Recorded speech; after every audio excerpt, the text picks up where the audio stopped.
Meus irmãos, saudações de graça e paz.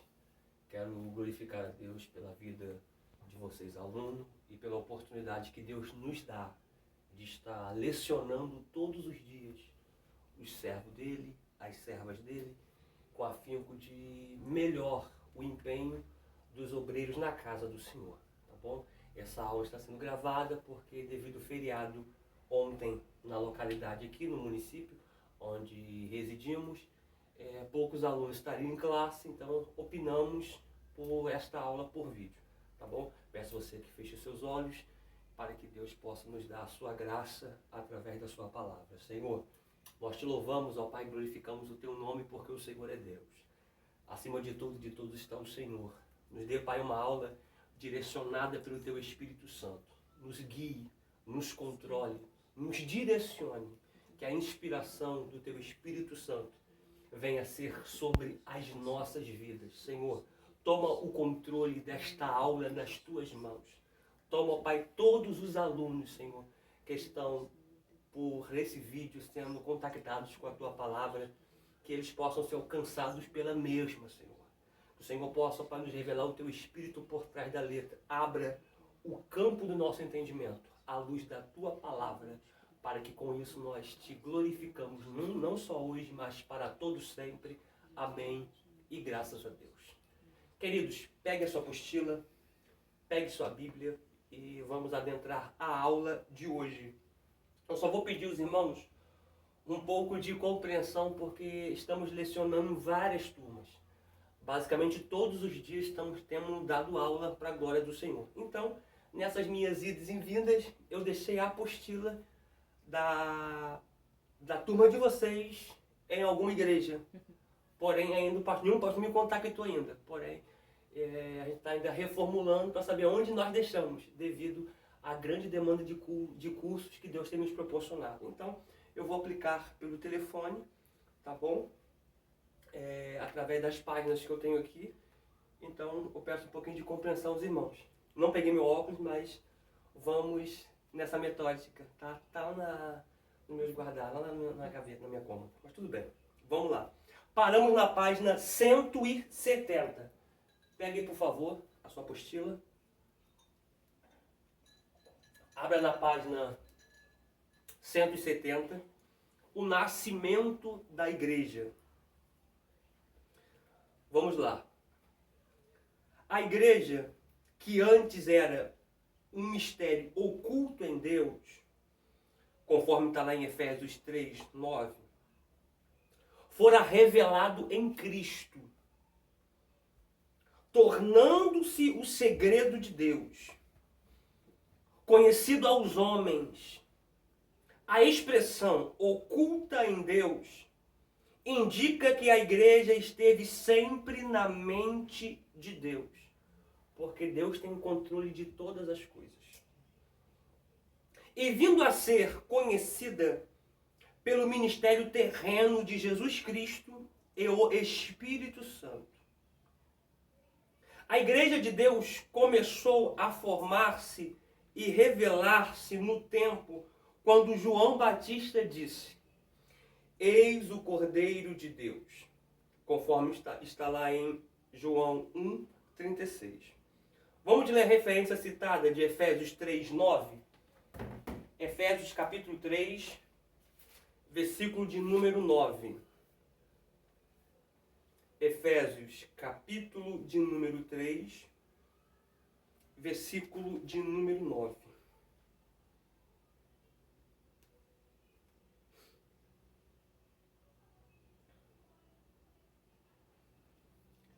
E demonstrar a todos qual seja a dispensação do mistério, que desde os séculos esteve oculto em Deus, que tudo criou. Ok? Apostila. A Igreja de Cristo iniciou sua história com um movimento de âmbito mundial. No dia de Pentecostes, no fim da primavera do ano 30, 50 dias após a ressurreição do Senhor Jesus e 10 dias depois de sua ascensão ao céu. Então isso aqui a gente precisa entender. Veja bem. Vamos lá, isso aqui a gente precisa entender.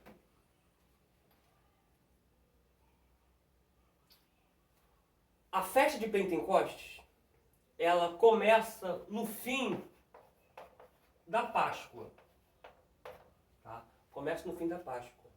Tá? A gente vê muitas igrejas fazendo congresso de Pentecostes em data subseleta. Tá? E pegando nesse ponto de partida, a Páscoa termina 49 dias depois, após essa data aqui, 49 dias depois, 49º dia, após essa data aqui,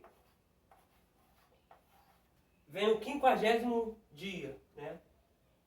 Que é o dia 50, que é o dia de Pentecostes. Vamos lá.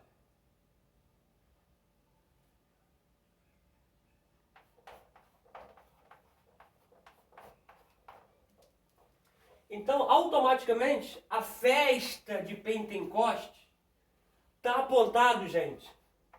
Pega isso aqui.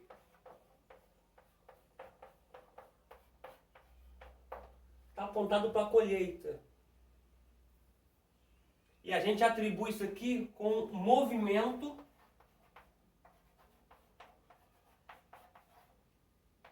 ou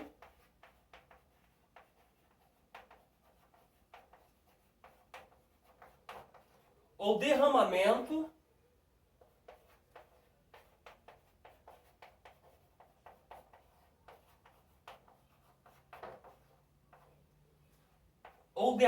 do Espírito Santo. Isso aqui precisa ficar frisado. O derramamento do Espírito Santo foi no dia de Pentecostes. Mas Pentecostes, a festa de Pentecostes, não tem nada a ver com o derramamento do Espírito Santo. Tem a ver com colheita. Isso muita gente não sabe. Tá bom? Isso a gente precisa entender isso. Tá bom? Até porque todos os marcos que aconteceram na história e que vão acontecer está apontado para uma festa judaica. Até o arrebatamento da igreja será precedido por um tocar de uma trombeta, que a gente chama a festa das trombetas. Tá ok? Isso para a gente poder ficar frisado aí, a gente não cometer equívocos. Vocês escrevem aí. Tá parecendo legal aí, Vida? Tá. Tá bom? Então vocês escrevem aí. Tá bom? Páscoa. 49 dias depois. É hoje. Então, amanhã é o dia de Pentecostes. Ok? Para a gente poder ficar frisado nisso aí. Tá bom? Mas observação. Observação. Dentro desse período aqui, até esse aqui, daqui até os discípulos ficarem no cenáculo foram 40 dias. Depois eles ficaram 10 dias, aliás, desse dia aqui de Páscoa até os discípulos ficarem no cenáculo foram 40 dias. 40 dias os discípulos se reuniram no cenáculo. Do 40 dias até o dia 50, o 50º dia, foi o derramamento do Espírito Santo. Ok? Vamos lá. Na manhã do dia de Pentecostes, enquanto os seguidores de Jesus, 120 ao todo, estavam reunidos, orando, o Espírito Santo veio sobre eles de forma maravilhosa. Tão real foi aquela manifestação que foram vistas descer do alto como que línguas de fogo, as quais pousaram sobre a cabeça de cada um. O efeito desse acontecimento foi tríplice.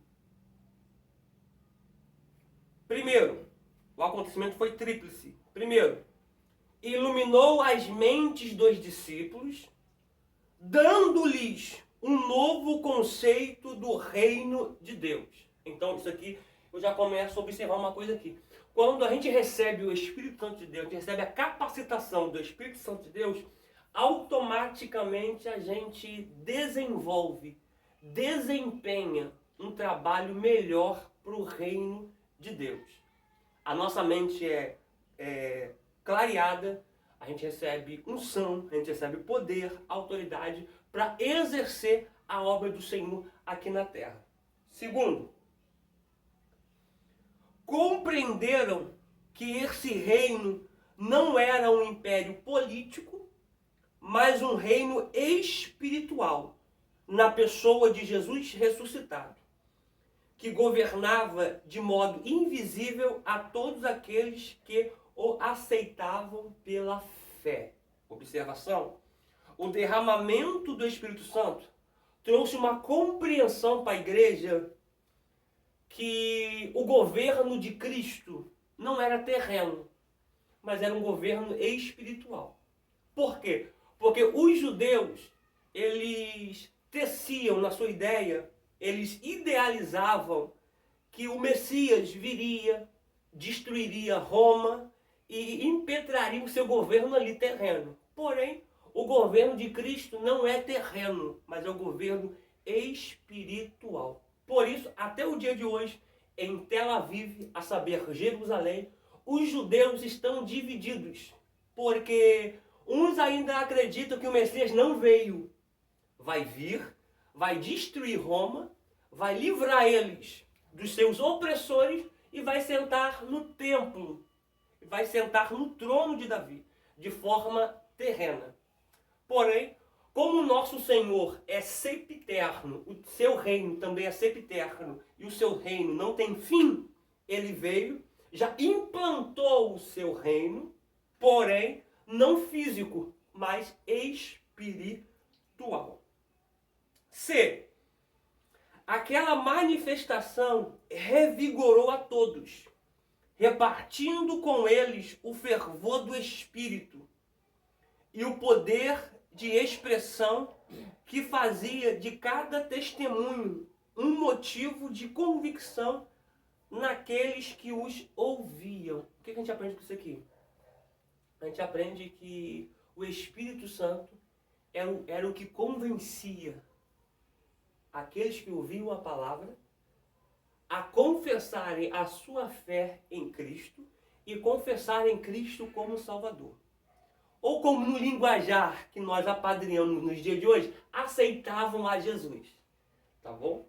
Porque a gente acha que é o homem que convence. A Bíblia vai ser clara em dizer: é o Espírito do Senhor que convence o homem do pecado, da sentença e do juízo. Isso aqui eu preciso escrever. Isso aqui eu preciso escrever. Repetindo, é o Espírito do Senhor que convence o homem do pecado,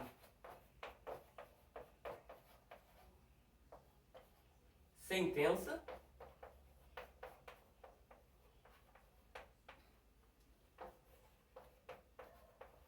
juízo. Convence do pecado. Faz o homem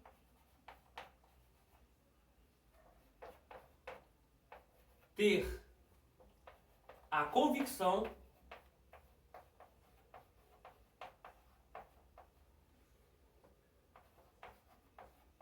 que seu pecado precisa ser deixado. Automaticamente, aquele que confessa e deixa alcança a misericórdia. Então, automaticamente o Espírito faz o homem ter a convicção que o seu pecado precisa ser perdoado. Se o pecado precisa ser perdoado, automaticamente eu preciso me defrontar com a graça. Ou seja, eu sou pecador, eu sou falho, porém a graça me coloca de volta no centro que Deus queria, porém de forma justificada por Cristo.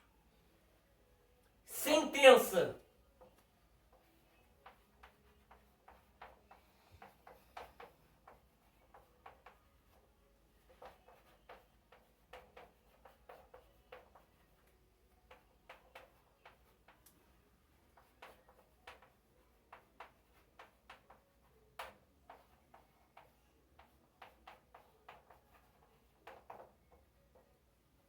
Sentença. Deus não se deixa escarnecer. Gálatas 6:7. O que o homem plantar, também colherá. Acabou, isso aqui é sentença. Juízo.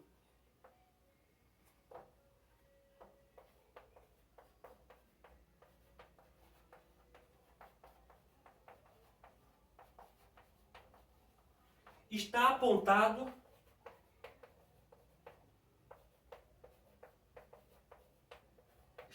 para a vida eterna ou condenação.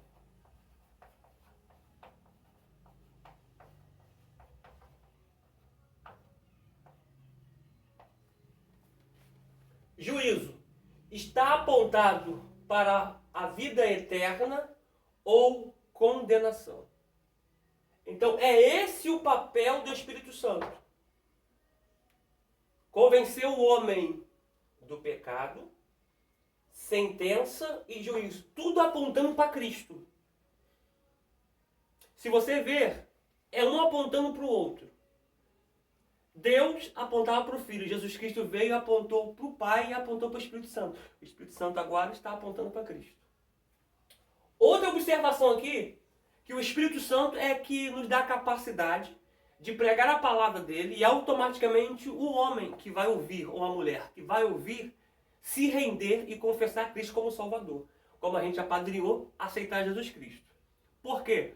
Porque não é por força, não é por violência. Essa expressão no original, força e violência, está apontando para mecanismo humanista, para mecanismo do homem. Tá bom? Mas é pelo meu espírito, assim diz o Senhor. Então é o Espírito Santo que vai convencer. Automaticamente o trabalho da igreja é pregar a palavra. Para quem for. Porém, quem vai produzir o efeito da palavra é o Espírito Santo. Porque Deus já fala na boca do profeta messiânico, a saber Isaías, assim será a minha palavra. Ela não voltará vazia, antes fará aquilo que ela foi designada. Antes ela vai prosperar naquilo que ela foi designada. Se ela foi designada para salvação, vai prosperar. Se ela foi designada para exortação, prosperará. Se ela for designada para ensino, prosperará. Quaisquer for o quesito pré-estabelecido que a palavra vai ser aplicada, automaticamente ela vai prosperar para a glória do Senhor. Tá bom? Então o intuito da igreja é pregar a palavra. O papel da igreja é pregar a palavra. Você prega, o Espírito Santo faz a obra. Ok? Um semeou, outro regou. Né? Porém, quem deu crescimento? Quem prosperou? Foi o Espírito Santo. Então, independente, isso é indiferente, tá? De quem semeia e de quem rega. Hoje alguém está semeando, amanhã alguém pode estar regando. Mas nunca é o homem que faz crescer. Sempre é a pessoa bendita do Espírito Santo. Ok? Pegaram aí? Vamos lá, gente. Apostila.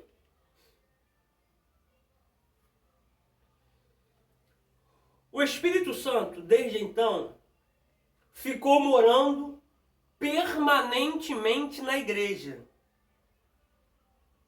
Não em uma organização ou mecanismo, mas como possessão individual e pessoal do verdadeiro cristão.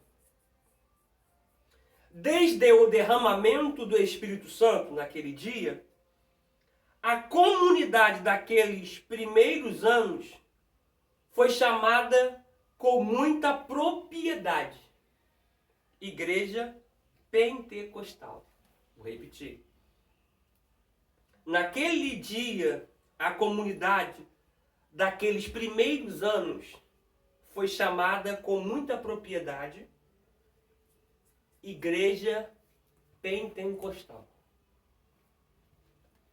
A igreja teve seu início na cidade de Jerusalém, de forma direta, tá, gente? De forma direta, tá bom? A gente conhece o tabernáculo de Moisés, no deserto, a expressão hebraica carral, né? Que tem o mesmo apontamento para sinagoga, que no grego é sunagoge, é mesma vertente para assembleia, congregação, e está apontado para a igreja também. Não de forma direta, mas de forma indireta. Ok? Entretanto, aliás, evidentemente, nos primeiros anos de sua história, as atividades da igreja limitaram-se àquela cidade e arredores. Em todo o país, observe isso aqui. Evidentemente, nos primeiros anos, nós estamos falando de historicidade bíblica. Evidentemente, nos primeiros anos de sua história, as atividades da igreja limitaram-se àquela cidade e arredores. Em todo o país, especialmente na província setentrional da Galileia, havia grupos de pessoas que criam em Jesus como Rei Messias. Porém, não chegaram até nós dados ou informações de nenhuma natureza que indique a organização nem o reconhecimento de tais grupos como igreja. As sedes gerais da igreja daquela época era o cenáculo, no Monte Sião, e o pórtico de Salomão no templo. Tá? Esse cenáculo aqui, que o autor, o escritor, cita na nossa apostila, é o cenáculo onde foi feita a última ceia.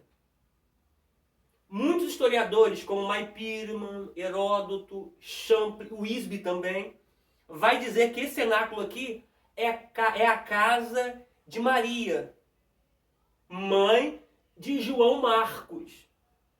Aquele rapaz que seguiu Jesus envolto no lençol, aquele rapaz, quando Jesus mandou 2 discípulos dele perguntar a um rapaz que estava saindo de uma cidade e entrar num departamento, num determinado lugar, perguntar aonde preparei a última ceia do Senhor. Esse rapaz aqui, muitos historiadores, muitos estudiosos, eruditos, rabinos, aplicam para João Marcos.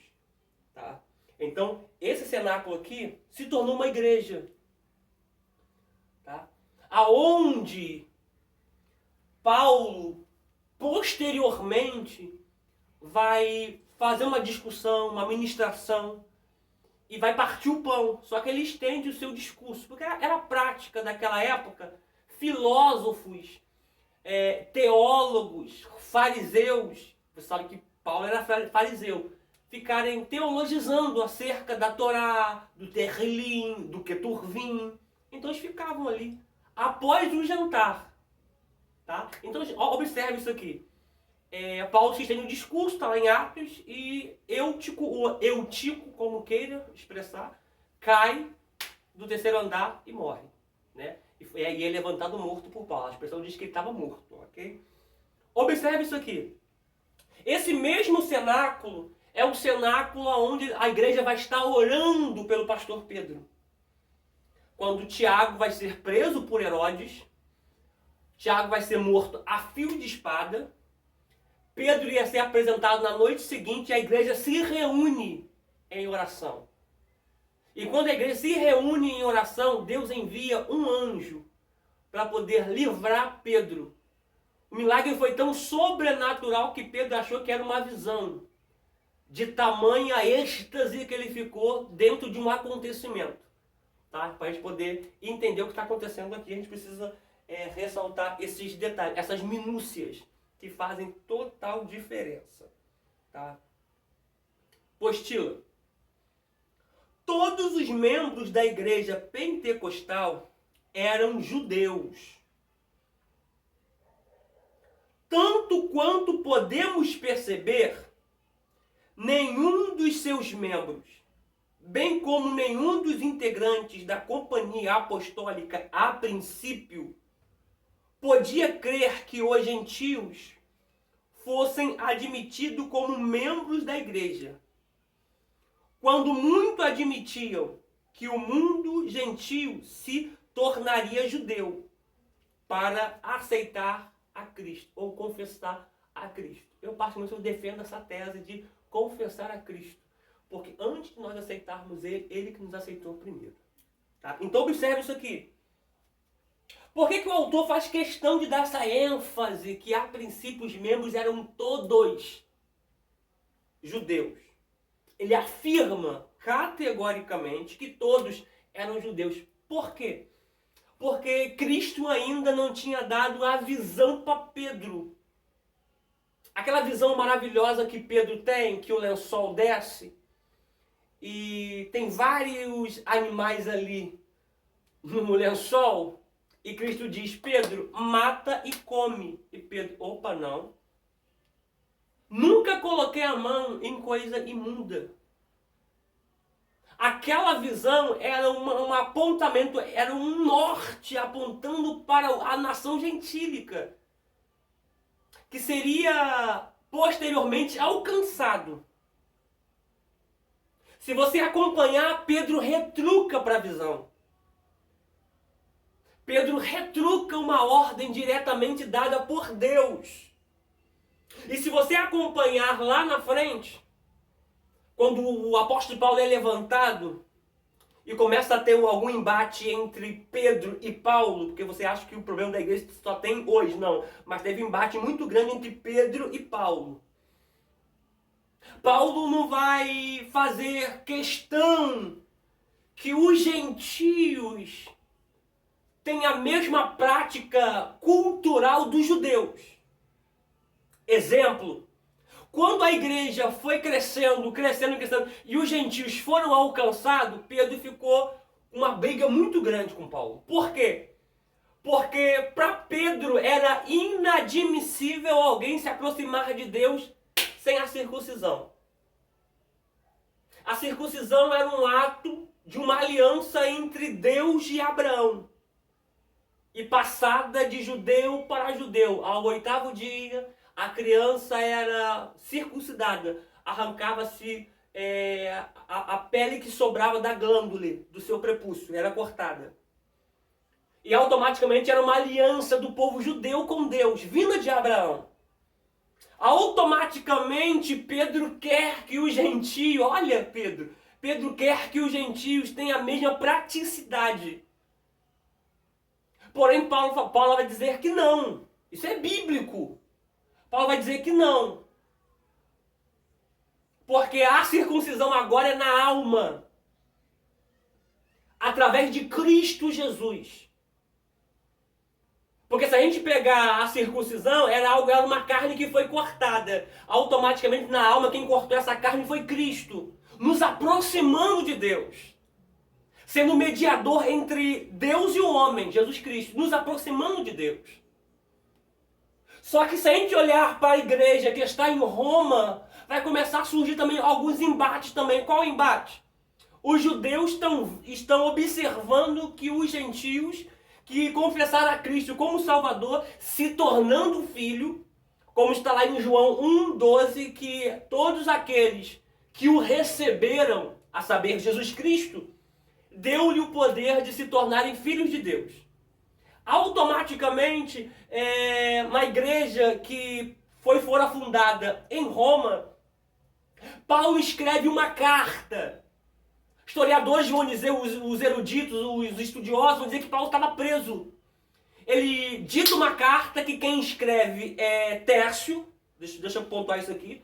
Paulo dita a carta, quem escreve é Tércio, e quem leva a carta é Febe, uma mulher que foi abraçada pelo Evangelho e ela morava a cerca de 13 quilômetros de Roma.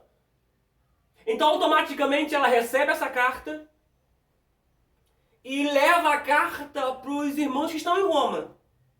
Entenda isso aqui. Porque em Roma a igreja estava dividida. Por quê? Porque os judeus não comiam carne de porco. Já os judeus que estavam na igreja, junto com os gentios, não comiam carne de porco. Porém, os gentios comiam.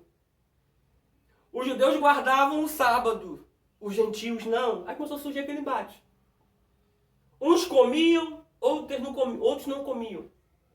Uns se vestiam de um jeito e outros se vestiam de outro jeito. Deixa eu pontuar isso aqui. Isso não é precedente para crente andar mostrando o corpo. Tá? Fique bem frisado. Porém, Paulo, inspirado pelo Espírito Santo, vai dizer, peraí. Não julgue aquele que come. Nem tampouco julgue aquele que não come. Porque não cabe à igreja julgar. Porque esse é papel de Jesus Cristo. Quem vai fazer isso vai ser ele. Tá bom? No grande tribunal. Tá bom? Então surge esse embate aí e a gente precisa muito pontuar isso aqui para a gente poder entender o que está acontecendo aqui. Vamos lá, apostila, vamos prosseguir. Apostila.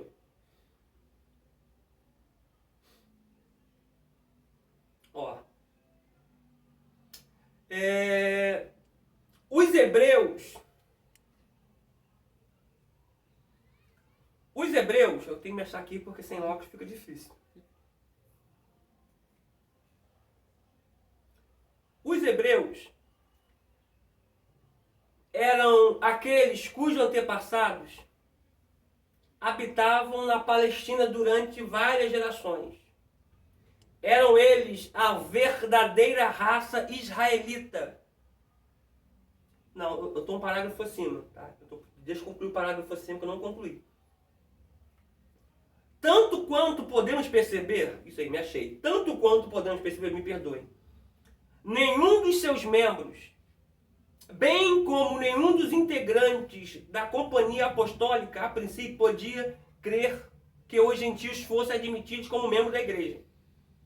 Quando muito admitiam que o mundo gentil se tornaria judeu para depois aceitar Cristo. Nós lemos parágrafo aqui, isso. Me achei. Os judeus da época dividiam-se em 3 classes. As 3 estavam representadas na igreja de Jerusalém. Os hebreus eram aqueles cujos antepassados haviam habitado na Palestina durante várias gerações.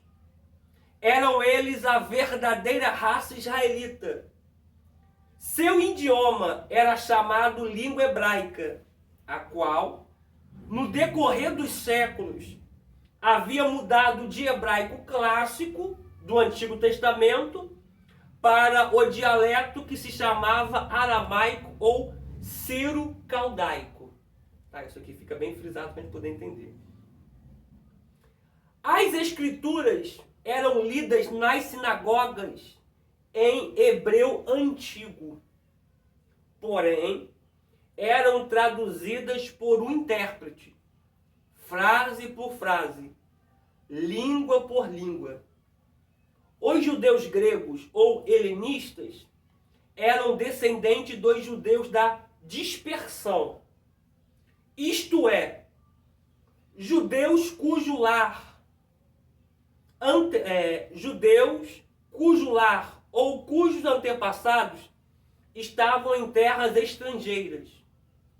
Muitos desses judeus haviam se estabelecido em Jerusalém ou na Judéia e haviam formado sinagogas para atender às suas várias nacionalidades. Vamos lá, deixa eu pontuar alguma coisa aqui, gente. Estamos no último parágrafo aqui. Vamos lá. Escreveram? Eu faço sempre vocês. Precisa tirar foto, botar no grupo? Ou dá para ver perfeitamente? Dá para ver. Perfeitamente? Uhum. Beleza, então. Deixa eu escrever algo aqui, gente.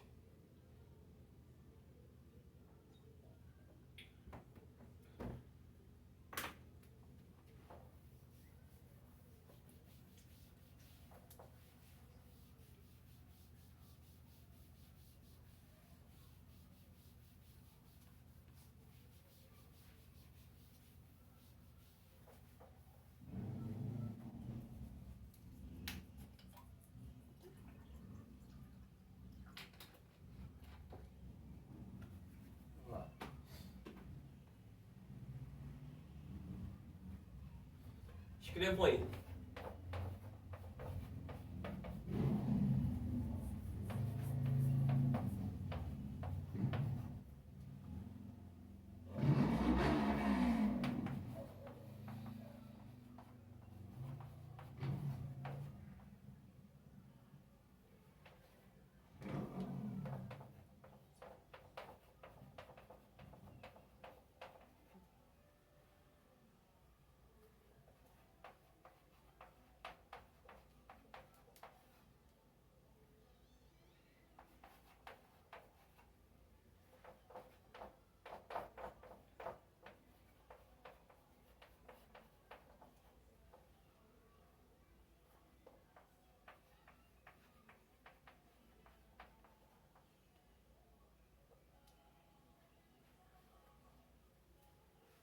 Dispersão, separação de pessoas ou coisas. Fica para pegar legal aí, Vitor.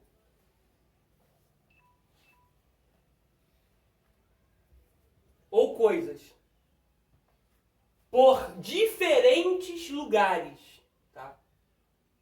Nesse período aqui, que a apostila está dizendo, aconteceu essa dispersão, que nós teólogos chamamos de diáspora.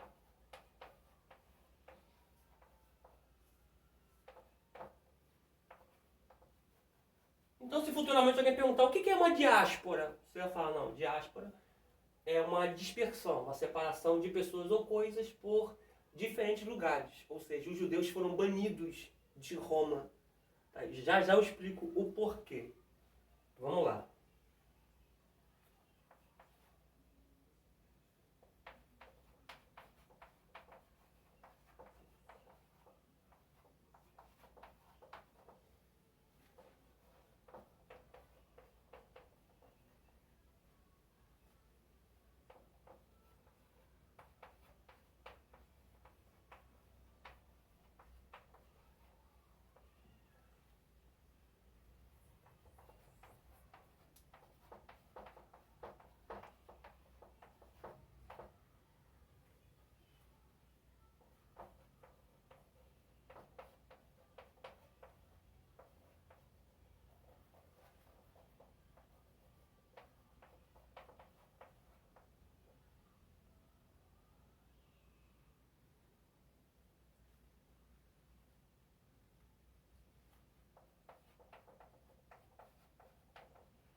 Para pegar direitinho, Flor.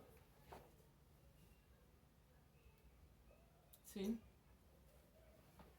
Diáspora, dispersão. 2. Judeus no decorrer dos séculos, por todo o mundo. Ponto. Dispersão de um povo em consequência de perseguição política ou religiosa. Vamos lá. Deixa eu pegar um embasamento bíblico aqui.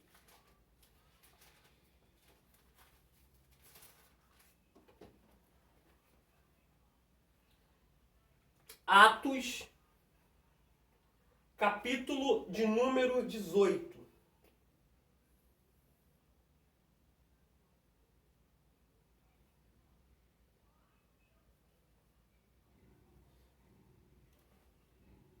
Localizem aí. Localizaram? Vamos ler Atos 18, do versículo 1 até o versículo 6. Tá bom? Diz assim, eu dou esse espaço aqui para vocês escreverem. Tá? Eu vou ler aqui para vocês poderem. Tá parecendo bem legal? Depois disto, partiu Paulo de Atenas e chegou a Corinto. E achando um certo judeu por nome Áquila, natural do Ponto, que havia pouco tinha vindo da Itália, e Priscila, sua mulher, pois Cláudio tinha mandado que todos os judeus saíssem de Roma, se ajuntou com eles. E como era do mesmo ofício, ficou com eles, e trabalhava, pois tinham por ofício fazer tendas. E todos os sábados disputava na sinagoga e convencia a judeus e gregos. Quando Silas e Timóteo desceram da Macedônia, foi Paulo impulsionado pela palavra, testificando aos judeus que Jesus era o Cristo. Mas resistindo e blasfemando eles, sacudiu as vestes e disse-lhes: o vosso sangue seja sobre a vossa cabeça. Eu estou limpo e desde agora parto para os gentios. Tá? Entenda uma coisa aqui. O versículo de número 2. Cláudio, o imperador da época que está em voga aqui, vai sancionar um decreto. E o decreto é iminente, que os judeus que estiverem em Roma sejam banidos, onde surge a diáspora. Amados, se tiver saindo um som aí, eu creio que não vai capturar esse som não. É um abençoado que colocou uma música aqui fora aqui. Fora na casa dele, tá? Aí ele acha que ele tem que ouvir, os vizinhos têm que ouvir também. Então você não se aveste não, tá? É aí que surge a diáspora. Porque Cláudio, incomodado pela igreja, que nasceu, pela igreja que está impulsionada pelo poder do Espírito Santo, está incomodando Roma, está pervertendo Roma, está virando Roma de cabeça para baixo. Então ele quer que os judeus saiam de Roma. Tá? Aí então surge a diáspora. Tá ok? Vamos lá, vamos prosseguir aqui, mais um pouquinho.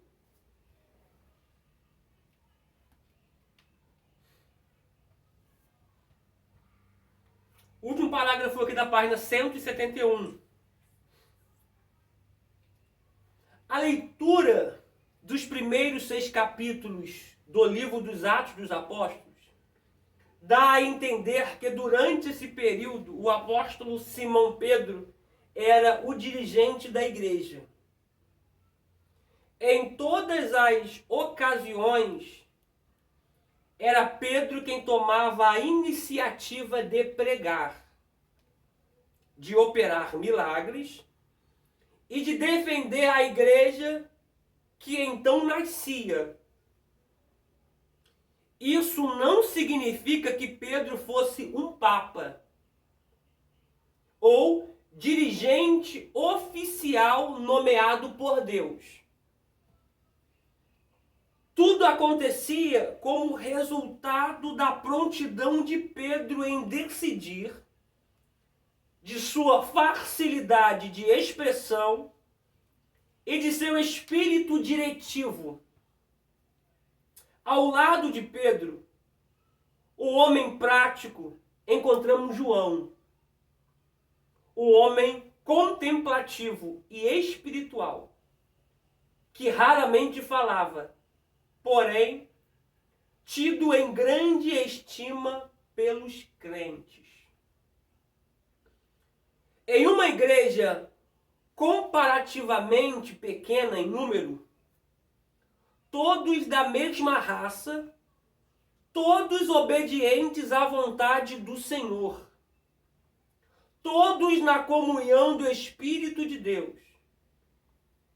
Pouco governo humano era necessário. Sei que eu acho lindo demais. Pouco governo humano era necessário.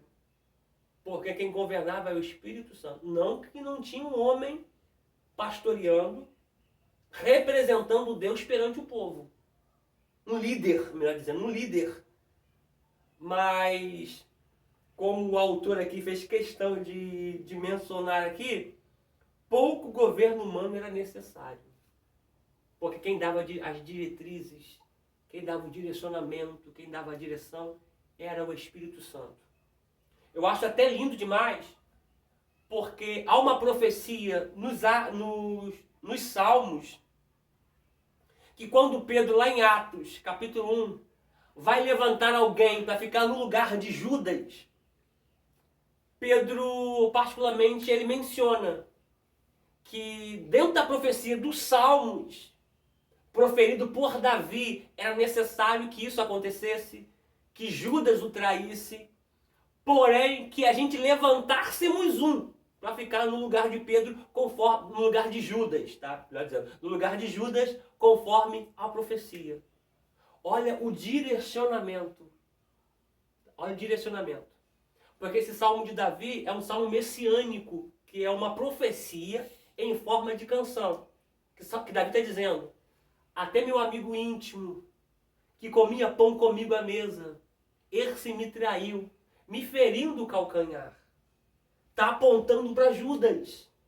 Tá? Até porque, gente, não aparece diretamente o nome de Judas. Alguém pode dizer assim: ah, poderia ser qualquer outra pessoa. Claro, poderia ser qualquer outra pessoa. Só que se você olhar a Bíblia com um olhar carnal, tu não vai sair de umas simples páginas. Porque a Bíblia não é um livro carnal. A Bíblia é um livro espiritual.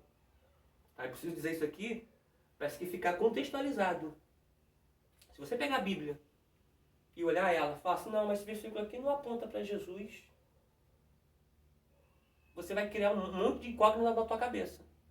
Porque aí vai ficar difícil de você entender o que Apocalipse diz. Porque a Bíblia precisa ser interpretada. Olha o que Apocalipse diz: e levou consigo a terça parte das estrelas do céu. Aí eu te pergunto, essas estrelas do céu que foi levada, nós quando interpretamos a Bíblia, dizemos que são os demônios, os anjos caídos. Mas não fala de anjos caídos. Fala da terça parte das estrelas.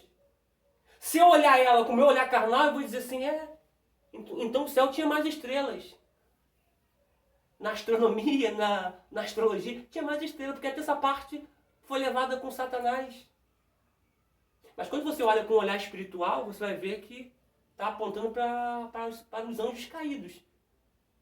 Tá bom? Então a Bíblia, ela não pode ser lida com um olhar carnal. Tem que ser lida com um olhar espiritual. Porque senão vai ficar difícil você compreender a palavra de Deus. Você está pegando algo que é espiritual e está lendo na carne? É a mesma coisa eu pegar a Bíblia e dizer assim: e Deus se lembrou de Noé. Oi, Deus esquece? Mas está lá. Aí cabe você agora interpretar a Bíblia. E Deus se lembrou de Ana. Uai, Deus esquece? Oxi. Se ele esquece, eu tenho que tirar esse atributo que a gente dá para ele, que ele é onisciente, ele sabe todas as coisas. Como é que ele se lembrou? Isso faz a gente remeter a vários versículos da Bíblia. Principalmente quando Moisés dizia: Senhor, quem subirá no céu e fará ele descer? Está falando de Jesus Cristo. Aí, particularmente, Deus vai dizer que levantaria um profeta como Moisés. Que a palavra do Senhor seria na boca desse profeta.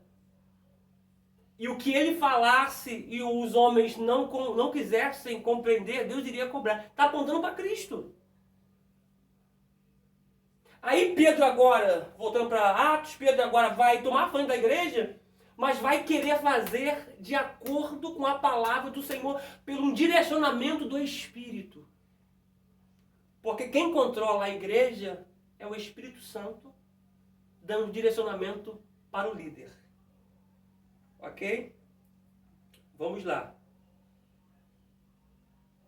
Esse governo era administrado pelos 12, os quais atuavam como um só corpo, sendo Pedro apenas o porta-voz. Uma frase que se lê em Atos 5,13 indica o alto conceito em que eram tidos os apóstolos, tanto pelos crentes como pelo povo. Vamos ler Atos 5, versículo de número 13. Atos 5, versículo de número 13.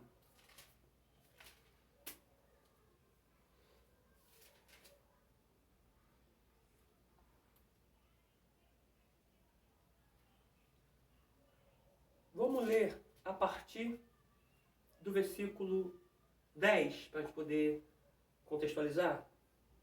E logo caiu a seus pés, e expirou. E entrando os jovens, acharam na porta e a sepultaram, junto a seu marido. Tá apontando aqui para Ananias e Safira. E houve um grande temor em toda a igreja e em todos os que ouviram estas coisas. E muitos sinais e prodígios eram feitos entre o povo pelas mãos dos apóstolos. Não aponta só para Pedro, 2 apóstolos. Estavam todos unânimes no alpendre de Salomão, onde falou ali na posterior, no pórtico de Salomão ali. Cenáculo, e aqui era outro lugar, no pórtico de Salomão. Quanto